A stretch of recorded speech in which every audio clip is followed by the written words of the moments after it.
Okay, your first lesson on finance is about interest and simple interest. In the real world, unless it's your family or your friends, you're not going to be borrowing money and them expecting that same amount of money back. If I loaned you $1,000, I wouldn't be expecting $1,000 back. I would be expecting $1,000 and more on top of that. Why? Because I need to be advantaged by that scenario. Okay? If I loaned you out $1,000 and you gave me back $1,000, who was advantaged there?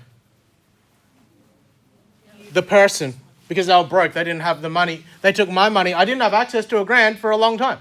Okay? In the real world, a lender, people with money like banks and stuff, they lend you money to make money off of you. They're basically investing in you. They're like, oh, I reckon they'd be good. They work a job, that sort of thing. So they'll be able to pay me back a bit more later, so I earn a little bit of money. That little bit of money on top is known as interest. Okay? So the first 3 things that you need to get down as definitions. The money that you borrow or loan out is called the principal. That's with an A. Principal. The fee charged by the lender to the borrower is called interest. I like to think of it as the cherry on top. So if I loan you out a cake, you give me back that cake with a little cherry on top. So I earn some, I don't know, what is it you young people call? You earn some green or something on top of that.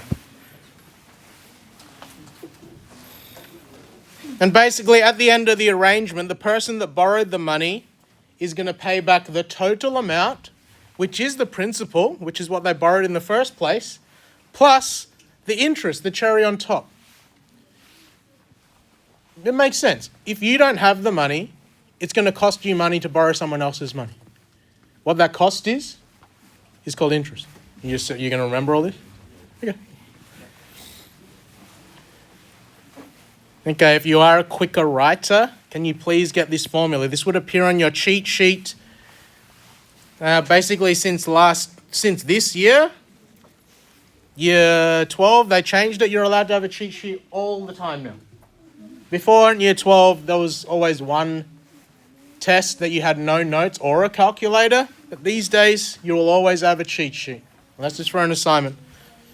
So you can get the simplest interest formula down, please. SI is simple interest is equal to P, the principal, times by the rate as a decimal, times by the time in years. That is something definite to chuck on your cheat sheet.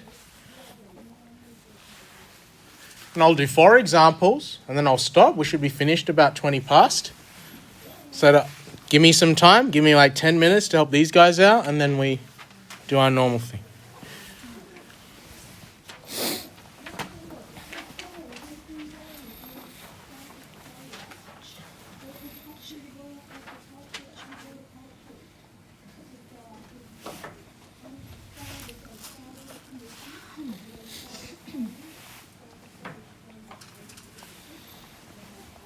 Finance is one of the best topics for you if you've got highlighters in your pencil case. Highlight important information. So I've just given you a formula that tells you the simple interest is equal to the principal times by the rate as a decimal times by the time in years. Actually, before I go on, I don't know whether you've done money maths in previous years. Do you remember changing percentages to decimals? I know with Mr. Eager you would have definitely done it. Yeah? If I had 50%, what is that as a decimal? 0. Good. 0.5. So that's just, I'm not going to name you. 50% is 0.5 as a decimal. How do I achieve that? You divide by 100. So what would 7% be as a decimal? Divide that by 100, 0.07. Okay, you'll need to use that in your working out here. Let's do example 1 so you can see how that works. Calculate the simple interest. So I highlight simple interest so that I know that I'm using this formula I just taught you today. What was invested here? I invested $8,000 at a flat rate of 7% per annum over 18 months. So I know the principal P, I know R, the interest rate, and I know T, except T's a little tricky. T's in 18 months. I need T in years. Does anyone know what 18 months is in years instead? Good, okay. You're better. The other mainstream class was like 2.25. I'm like, what were you smoking, bro? 1.5 years. If you're ever not sure, or if it was not as easy, what if it said 19 months? Would you be able to spit out 1.5 straight away? It's going to be a dodgier number. So if you ever need to work it out, you go 18. How many months are there in a year? 12. So if you go 18 divided by 12 in a calculator to spit out 1.5. If you don't know how to work it out. If it said 20 months, you're not going to be able to spit out 1.5 straight away. So let's work this out. SI equals, what did we say P was? 8,000 times by, what's 7% going to be as a decimal though? I don't want to times it by 7. I need to convert 7% to a decimal. 0.07. Or if you follow these instructions here, you'd grab the calculator and go, okay, my rate is 7. I need to make it a decimal, so I divide that rate by 100. That's where she got that from, 0.07. Times by, how many years did you tell me 18 months was? It's up there, 1.5. So in a calculator, you just chuck that in. 8 grand times by 0.07 times 1.5, 840. So what is this saying? If you found a bank that paid 7% interest per annum, which is pretty realistic now, it's not COVID times anymore. If you left it for 18 months and you put 8 grand in, they would pay you back 840 cherry on top. They'd give you back your 8 grand and 840 on top. Okay? So you earn money by just letting money sit. All right? Example 2, let's see. Is that 2,700 important for this maths? In example 2, highlight it. Is invested. Is that 5% important for this maths? Yes. Is it important that it's a flat rate? Yes, because that's another word for simple interest. Find the total value of the investment. That's important. And 8 years is important as well.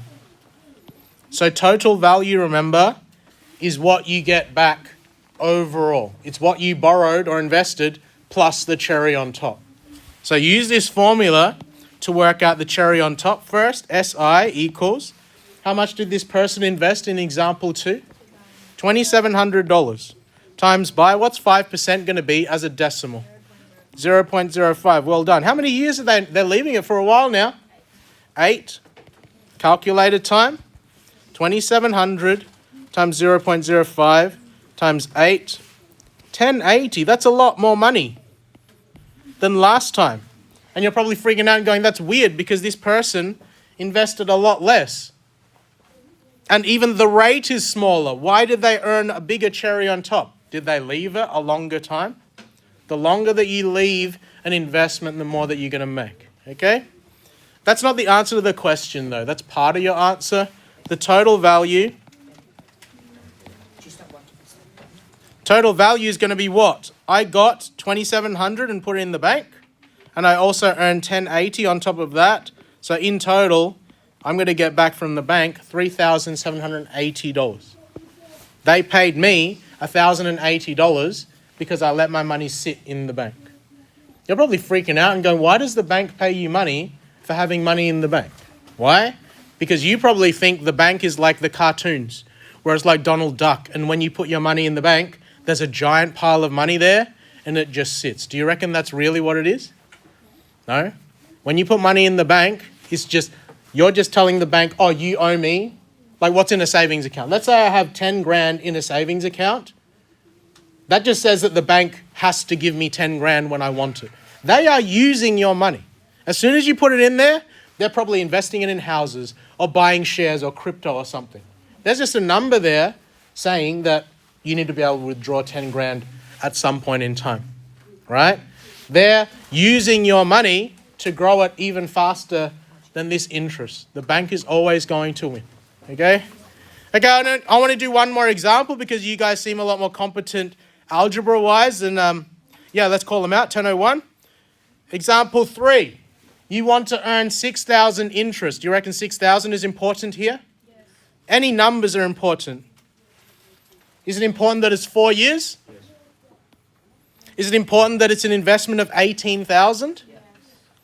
What flat rate would you need? So this one's tricky because it's telling me how much interest I made. It's telling me how long. It's telling me the principal, but it's asking what is the rate. Does your simple interest formula have R by itself? R's there, but it's not by itself. This formula is set up to find this. It's not set up to equal R, okay? I don't want to give you a separate formula. Use the same one. What is SI in example 3? How much interest do I want to make on this investment? So that's what goes in the SI part, 6 grand. How much am I putting in to earn that 6 grand? What's the principal? I chucked $18,000 in the bank. I don't know what the rate is, so leave R as unknown. I don't know what R is. That's what I'm trying to find out. Do I know how long I left the investment for in this question? How many years? 4 years. See how the only thing that I don't know in the equation is R now? Right? You're probably going, well, I can't do anything here. I've got 18,000 and 4 on separate sides. Well, let me show you this. What's the answer to 1 times 2 times 3? What is the answer to that? 6, good. What's the answer to 3 times 1 times 2? 6. What did I just show you there? Does the order matter when all I'm doing is multiplying? So that applies here. Is all I'm doing multiplying here? That's all I'm doing, right? So you can do 18,000 times by 4, 18 grand times 4 to make it one number. So it becomes 72,000 times by R equals 6,000. See how that cleaned it up a bit? There's only one number here now. What's 72,000 doing to R right now? What is that sign between 72,000 and R? Times. What is the opposite of timesing something by 72,000? Divide. Good. So I'm going to divide by 72,000 here. And I know your previous teacher tried to do equations. I'm going to try to do it again. If I've divided on the right-hand side, what do I need to do on the left-hand side so I don't mess everything up? Do the same thing. So I don't change the question. Why does that help? Because 72,000 divided by itself leaves you 1. So you're left with R on one side. So if you go 6 grand divided by 72,000, that tells you R is 0.083. That's a decimal right now. What would this be as a percentage? 0.083 is a decimal percentage. You timesed it by too much. Only times it by 100. Times it by 100, so jump the decimal point twice to the right. What would that be? What would that be if point? Good. So that, therefore, the rate is 8.3% per annum. If I wanted to earn 6 grand, cherry on top, and I was willing to put $18,000 away for 4 years, I'd need to find a bank that offers an 8.3% per annum interest rate. Okay? I'm not in this situation. I'm getting close to that. It's only really old people like grandmas and grandpas that can afford to sit their money for long times. Why? Are they spending it? They have nothing to spend. They've got nothing to spend it on. So the old people tend to get richer, yeah? Us, we're just grinding, okay? So that is all the different question types that I'd like you to be able to do.